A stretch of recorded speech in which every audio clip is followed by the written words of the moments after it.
Hello, it's Board Deck and Dice here with another Kickstarter preview. This time it is for ElemenZ. ElemenZ is a dice rolling game with the Yahtzee mechanic, more famously used in Bang the Dice game and King of Tokyo.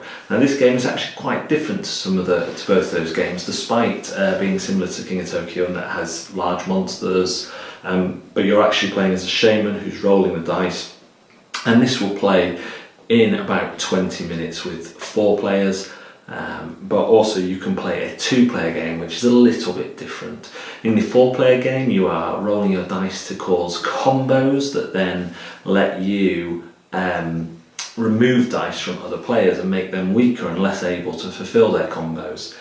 You have a player board, which in this version are prototype, so bear in mind as the photos are flashing up, these are still prototype versions of the game that hopes to fund on Kickstarter. And you also have a totem board which has some tokens on which can be used to boost your rolls or various other effects. When you empty that totem of tokens, then that totem disappears, so you want to kind of keep hold of that as long as possible. There are some interesting choices on here. Your basic attack is called a strike, but that can be defended against. But your more powerful powers make other players lose dice, and you can choose sometimes which players are going to lose dice, and that's a really interesting idea about which you go for. There's a wild dice which is both good and bad. Once you roll a Z, it's called, you can decide to anchor that to another dice to make it act as the same element. But if you roll 3 Zs, then you essentially bust and don't get to do anything that go, and all combos have got to be activated on that go. So there is a few decisions there. Do you all out attack someone hoping that they're going to have a bad roll, or do you put some dice to your shield to protect yourself from attack on the next go?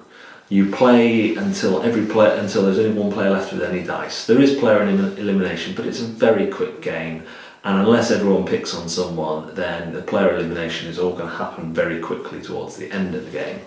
Conversely, in the 2-player game, you're racing not to take dice away from the other person, but to build a monolith of 4 dice, which you use combos to build and then lock those dice in. So as you lock in dice, you're losing dice that you can use to roll, but there are ways of getting dice back and all sorts of things.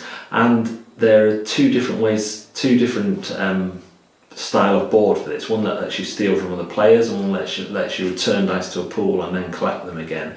So there's a slight, not huge, but there's a slight asymmetricalness on that. Overall, I have had fun with both a 2-player game and a 3 to 4-player game.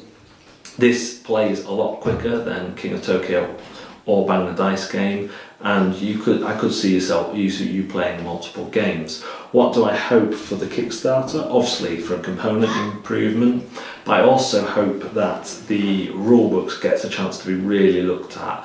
It's such a simple game, and I think with simple games sometimes rules can be overcomplicated or not quite include everything because they're so simple that there's kind of an assumption there. So I hope the rulebook gets improved. The totems are just card at the minute. I'm no doubt they're going to get improved, but there's a nice dice bag in here. The totems are actually really nice. The dice are nice quality as well, but even those are looking to get improved on the Kickstarter.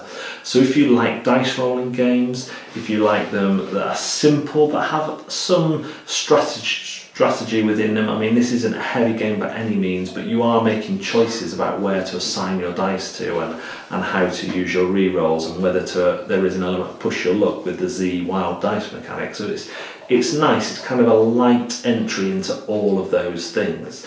There are decisions to be made. It's not just a 20-minute there are decisions to be made. So if that's your thing, then this is worth checking out on Kickstarter, where it is currently looking to fund. Check the links below for the direct links to this, and any questions, comments, please add them to the comments. You've been watching Board Deck and Dice. We'll see you next time.